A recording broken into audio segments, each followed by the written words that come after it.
I wanted to show you guys these dog training and treats that I purchased for my dog. I have a really picky dog. She doesn't really like a ton of treats or food.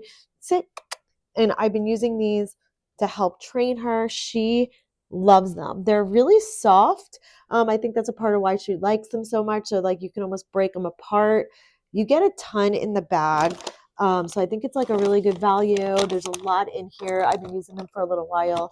So we've gone through some. This is the apple and pork, and they come in a bunch of different varieties. You can see my dog is just like all about them, and that's unusual for her.